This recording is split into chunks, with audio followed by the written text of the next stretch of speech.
The apartment above. They say the walls in old buildings remember things. The apartment I moved into last fall, it remembered everything. It was a third-floor unit in a pre-war brownstone on the edge of town. Quiet block.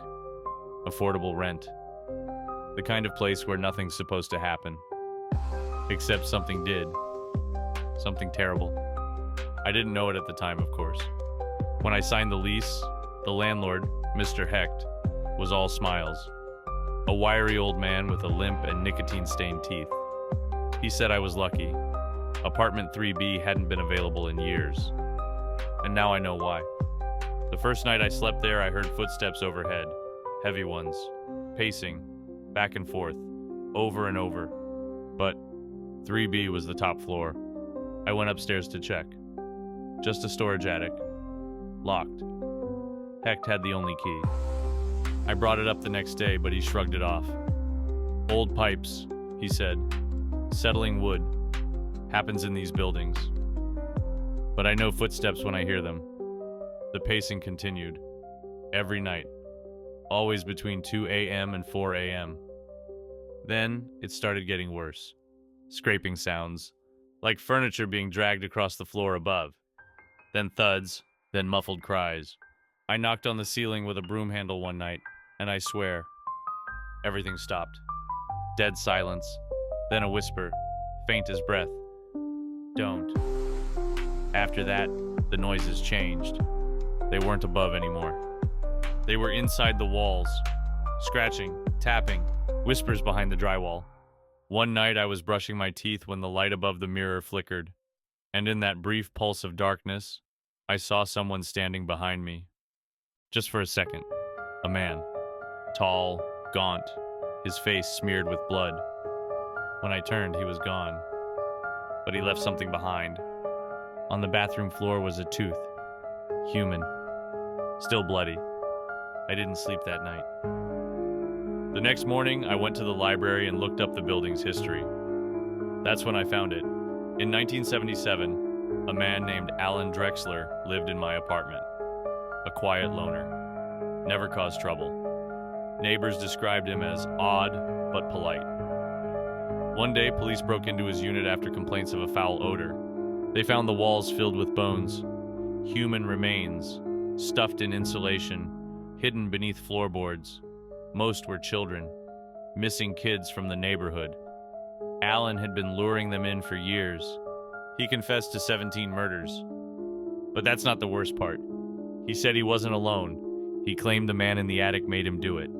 They found no one else. Alan died in prison. Suicide. Or so they claimed. I should have moved out. I should have run.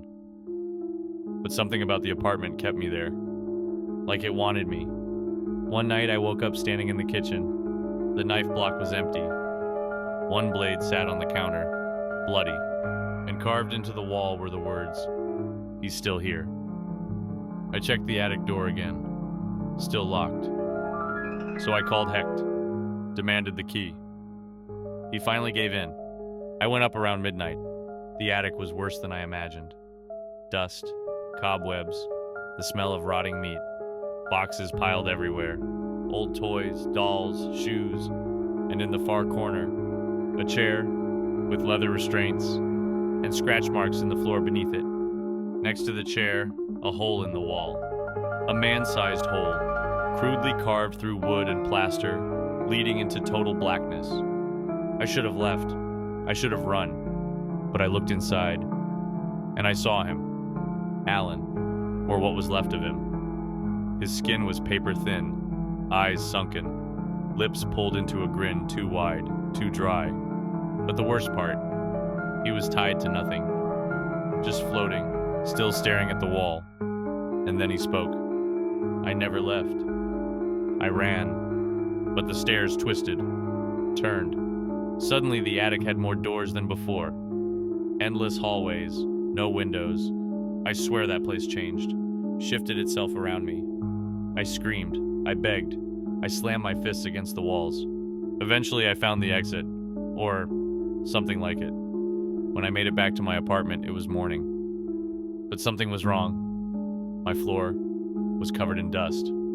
like no one had lived there in years. I looked in the mirror. I looked older, thinner. My eyes were sunken. My fingernails were black. I don't know how long I was gone. No one in the building recognized me.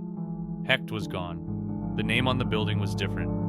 When I checked the mailbox downstairs, my name wasn't there. It was someone else. I wasn't supposed to come back. The apartment remembered me, but the world had already moved on. Now I hear them at night.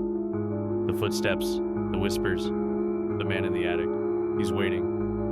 And soon, I think I'll join him. Because sometimes, I find myself staring at the walls, and I think I can see shapes moving inside them. They whisper my name, and worse, sometimes I whisper back.